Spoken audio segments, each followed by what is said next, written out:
música fala de alguém inquieto, alguém que caminhava, buscava e quase não dormia com a lembrança do reino que vislumbrava.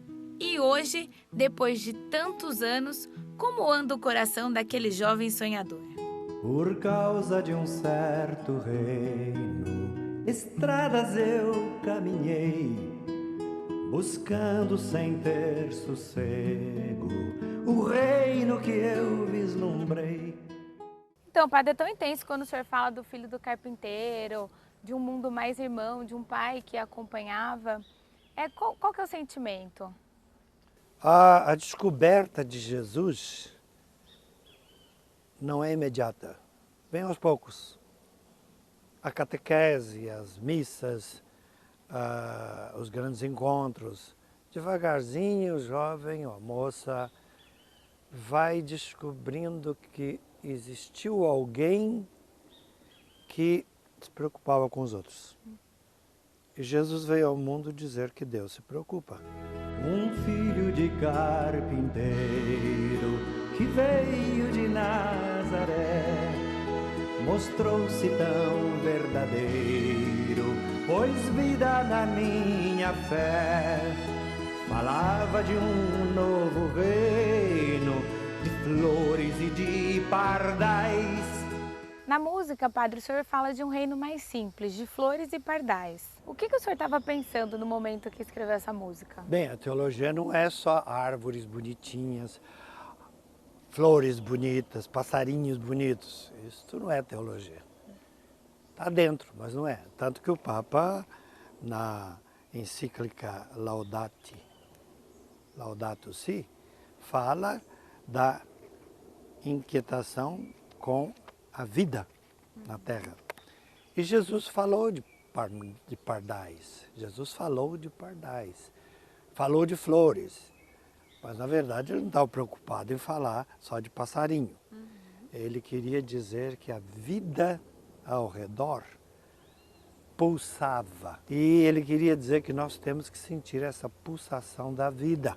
Então, isso tudo está no reino, no qual quem tem mais ajuda, quem tem menos aprende. E depois cresce também. A igreja evangeliza por causa disso. Se eu não me importar com o outro, então estou brincando.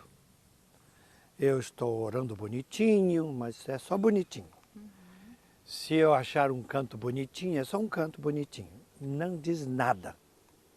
Mas a partir do momento em que eu me preocupo com a dor do outro, com as necessidades do outro, o sentimento do outro, e eu tento fazer dele o meu próximo e chegar próximo dele, aí começa uma religião. O contrário é brincadeira e de mau gosto. Por isso, a essência da fé cristã, é Jesus que diz isso, é amar um ao outro. Eu quero ser amado, mas eu preciso amar.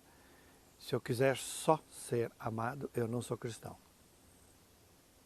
Se eu quero amar, eu sou cristão porque eu respeito o amor do outro e eu amo também de maneira a satisfazer o outro também.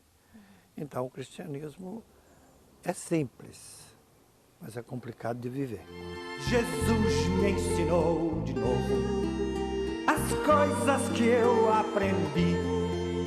Por isso eu amei meu povo e o livro da vida eu li. Esse foi o propósito dessa música. De novo, de novo, de novo, isso é catequese. E eu já tinha aprendido, mas eu aprofundei mais. Essa é a ideia da canção. Agora quem me conhece pergunta se eu encontrei o reino que eu procurava, se é tudo que eu desejei. Padre, e o reino que o senhor procurava? O senhor encontrou? Era aquilo mesmo que o senhor desejava?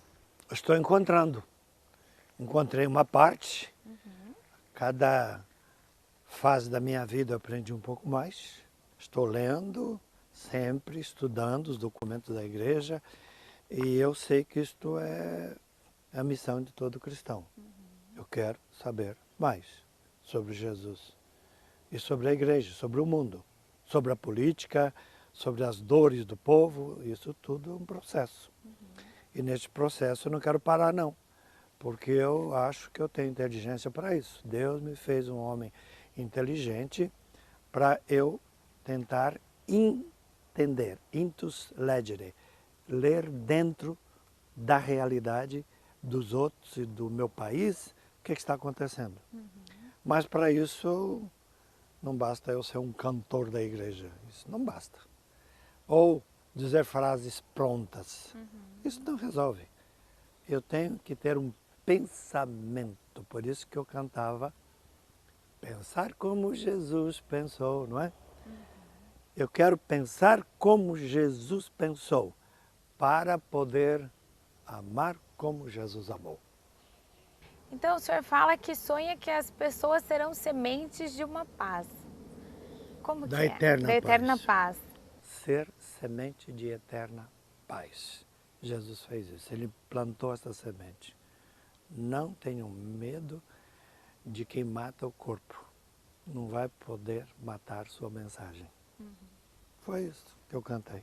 Eu sonho que a minha gente será semente de eterna paz. Eu sonho que a minha gente será semente de eterna paz.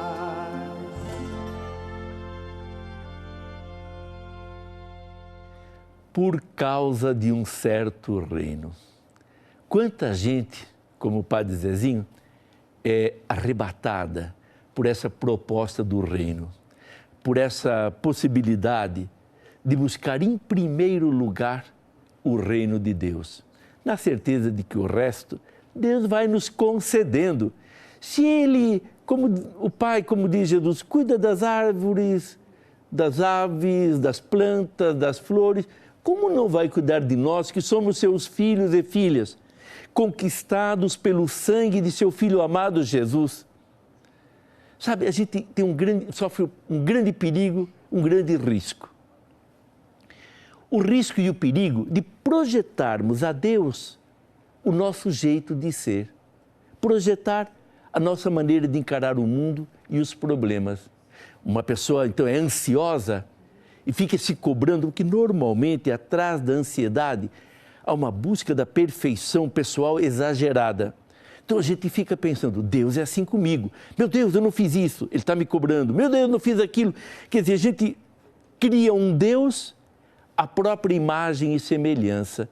Deixamos de lado o Deus da revelação, de um Pai que nos ama infinitamente, de um pastor que cuida de cada ovelhinha, particularmente da pequena e da ferida. Deixamos isso de lado e começamos a projetar aquele Deus cobrador. Então estamos sempre insatisfeitos também no campo religioso, porque achamos que Deus não está contente comigo, eu não fiz aquilo, falhei ali. E parece assim um Deus que está ali com papel e lápis para ficar anotando o que a gente erra e cobrando. Não é isso que acontece com muita gente? Projeta um Deus que ela imagina, não é o Deus que existe. O Deus, temos que sempre procurar conhecer o reino de Deus, a revelação de Jesus, o rosto do Pai. Isto é que não passa. Buscar em primeiro lugar o reino de Deus. Dedique alguns momentos para fazer um exercício, então, para olhar a própria vida, mas não do seu ponto de vista, mas do ponto de vista de Deus. Quando a gente se examina muito do próprio ponto de vista, ou vem essa ansiedade de que eu falava, ou pior ainda, uma depressão. Grande parte de pessoas deprimidas, claro, há também o aspecto da doença, falta de algum elemento e tal, mas muita gente vive deprimida por causa disso, uma insatisfação permanente, contínua, que se prolonga, que desgasta a pessoa. Não é isso, não é esse o olhar de Deus sobre mim, sobre você. Que a gente caminhe alegre, alegre. Não foi isso que Jesus disse? Que a minha alegria esteja em vós e que a vossa alegria seja completa. Ora, ter a alegria de Jesus, do Filho de Deus que se sente amado pelo Pai, este é meu Filho amado, escutai-o. Isso não tem preço. se os outros não nos compreendem, se não alcançamos tudo o que queríamos realizar, se falhamos aqui e ali, isso é problema secundário.